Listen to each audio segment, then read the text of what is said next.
A parábola do semeador parece uma história de um agricultor sem noção que joga semente em pedra, espinho e na estrada. Mas isso é uma leitura de quem nunca viu como é que funcionava uma plantação lá no primeiro século. E quando a gente entende, a gente percebe que o semeador sabia exatamente o que ele estava fazendo. Porque ele desperdiçaria semente num terreno ruim? Porque ele não só plantou onde ele sabia que daria certo, mas essa pergunta só existe que a gente projetou a agricultura industrial moderna na cabeça do leitor.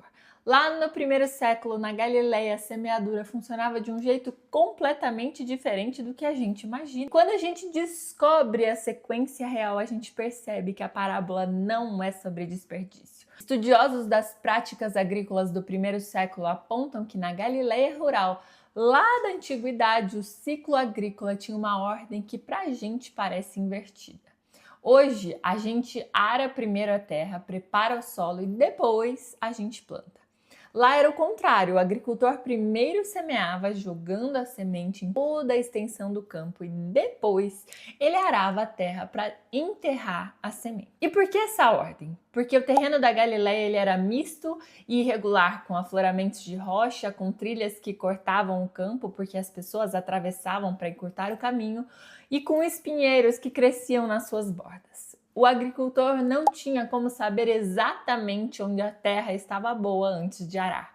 Então ele jogava a semente em todo o campo e deixava o arado decidir o que ia ser enterrado e o que ia ficar exposto. Isso muda totalmente a nossa leitura, porque o semeador não está sendo descuidado, mas ele está fazendo exatamente o que se fazia. Quando a semente cai no caminho, é porque alguém passou cortando o campo. Quando ela cai em um terreno pedregoso, é porque tem afloramento de rocha logo abaixo de uma camada fina de terra. E quando cai entre espinhos, é porque as bordas do campo tinham mato.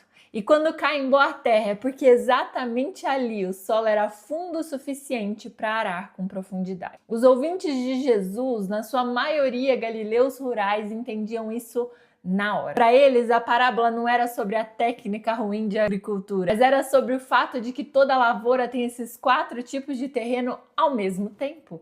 E o agricultor semeia em tudo, sem pré-selecionar.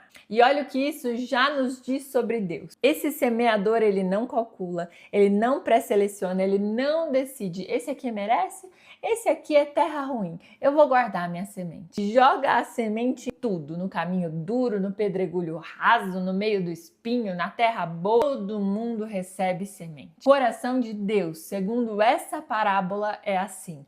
Ele não é o agricultor cuidadoso que poupa a semente. Ele é o agricultor que distribui generosamente para todo o coração humano. E essa generosidade vai antes da resposta do solo. A pergunta da parábola, então, deixa de ser por que o semeador desperdiçou e passa a ser que tipo de solo é o meu coração quando a semente cai. Mas a parte mais polêmica dessa parábola ainda nem começou. Que depois de contá-la, Jesus faz uma declaração que assusta. Ele diz que conta parábolas para que algumas pessoas vejam, mas não entendam.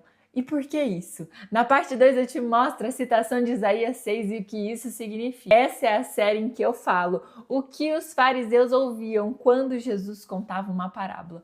Então me segue aqui para você não perder todas as partes.